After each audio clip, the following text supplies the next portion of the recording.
Se dévoiler, prendre sa place. Mmh. Prendre son envol, s'exprimer librement.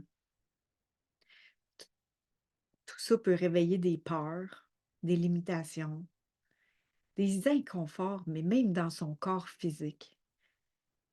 Est-ce que tu as pas l'impression, des fois, de vouloir te déployer davantage, choisir des nouvelles normes, vivre dans une nouvelle énergie, mais en même temps, tu es pris dans tes peurs?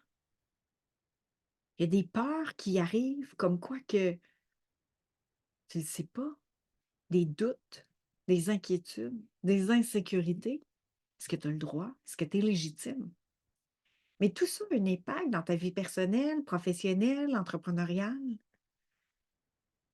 Mais tu as à cœur, au cœur de toi, puis à cœur, avec cette tellement grande vibration du cœur, de communiquer ta voix. T'en brûles dans ta gorge tellement que c'est présent, d'exister, d'exister dans ta vérité. Alors, est-ce que tu choisiras aujourd'hui de te déployer dans ta lumière, dans ta liberté d'être, ou tu vas rester figé dans tes peurs? Alors moi, aujourd'hui, j'ai envie de te parler des peurs de rester seule. Les peurs de te trouver toute seule dans ce que tu as envie vraiment de te déployer, que si tu partages ta vérité, tu vas te retrouver seule. Est-ce que ça résonne avec toi? Peur de cet inconnu.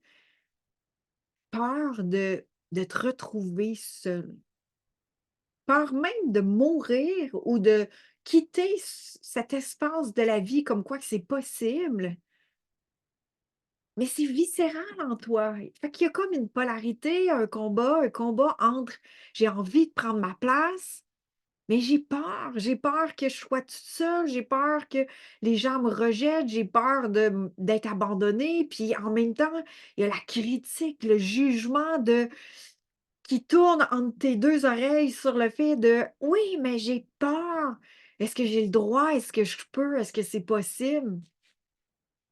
Mais que tu as été là pour les autres, tu as été présente, tu as donné, tu as été généreuse dans tout cet élan de vie où est-ce que tu as priorisé les autres, où est-ce que tu as donné pour les autres, mais en même temps, tu te sens atrophiée à l'intérieur, compactée, compressée, étouffée dans ta propre voix, dans ton désir de t'exprimer, dans ton désir de prendre ta place en toute liberté.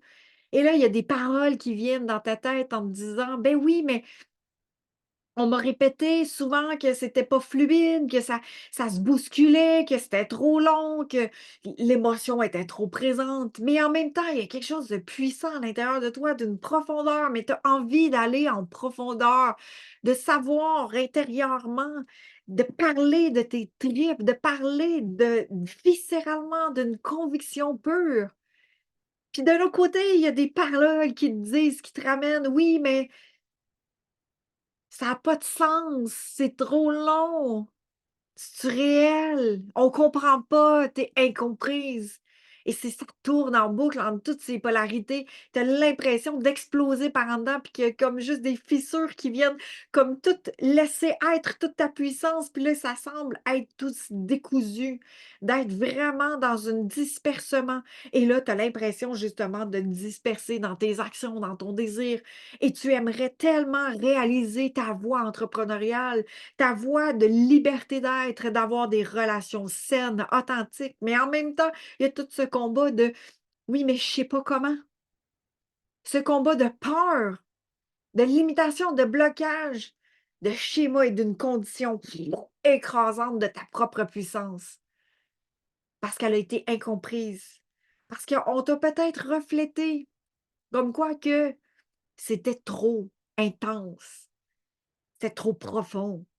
Que tu avais pas le droit de me dire qu'est-ce que tu ressentais à l'intérieur de moi, puis que, on t'a répété que c'était pas ça, mais en fait, c'était simplement caché, c'était pas nommé, c'était pas dit. Alors rappelle-toi à quel âge est-ce que tu avais, où est-ce que justement, il y a eu une incohérence où tu as capté dans ton corps une inconfort de c'était pas réel. Peut-être de l'humiliation, de la ridiculisation de l'extérieur, où est-ce que tu as capté puis que tu disais du haut de tes 5 ans ou de tes 6 ans de dire: «Oui, mais c'est ça moi, c'est comme ça que je le vois, c'est comme ça que je le sens en tant que petite fille ou petit garçon», où est-ce que tu disais ta vérité, puis que de l'extérieur, ça l'a fait comme: «Non, c'est pas ça». Et là, à partir de ce moment, tu as remis tout ton regard, ton pouvoir dans le regard extérieur de: «Eux, ils ont sûrement raison». C'est les grands, c'est les adultes et du haut de tes 5 ans te dit: «Ils ont sûrement raison». Alors tu as remis ton pouvoir à partir de là et ta vie s'est construite graduellement sur le regard extérieur des autres de savoir si tu étais correct, pas correct. Et tu te basais comme balise, comme barème et c'était ça ton tes repères. Et qu'est-ce que ça crée? L'inconfort intérieur, la quête de chercher, de manquer de confiance en soi, du doute de soi.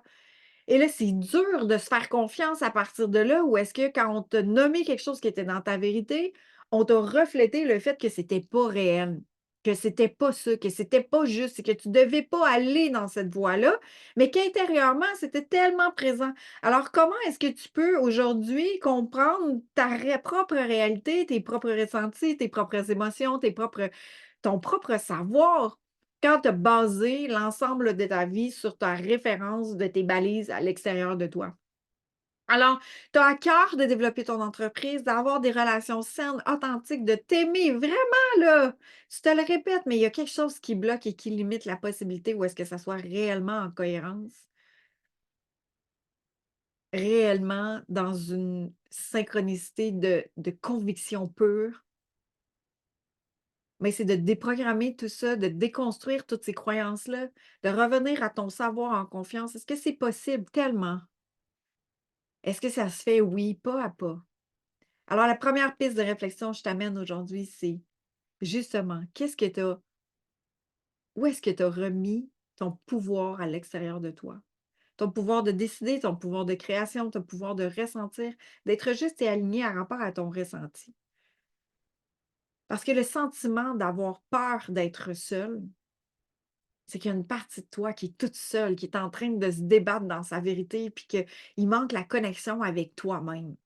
Toi, adulte, toi, aujourd'hui, toi, femme, toi, homme, toi, la personne, l'être qui choisit de s'exprimer dans ce corps physique, dans cette incarnation, et la connexion entre toi et toi-même. Est-ce que c'est possible? Tellement. Est-ce que ça demande de revenir à l'intérieur de toi? Oui. Mais est-ce que ça vient réveiller une peur d'être seul, une peur de l'inconnu, une peur de justement le fait de t'exprimer dans ta propre voix par tes ressentis et par ton énergie, par ta vibration?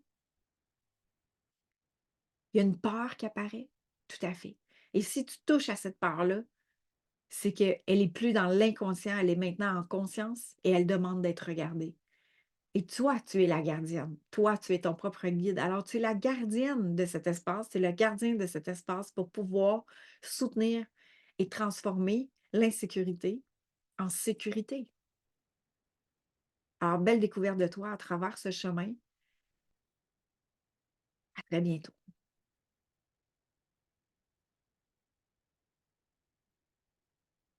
Je t'invite à rejoindre le groupe Cœur et âme de l'entrepreneurship conscient.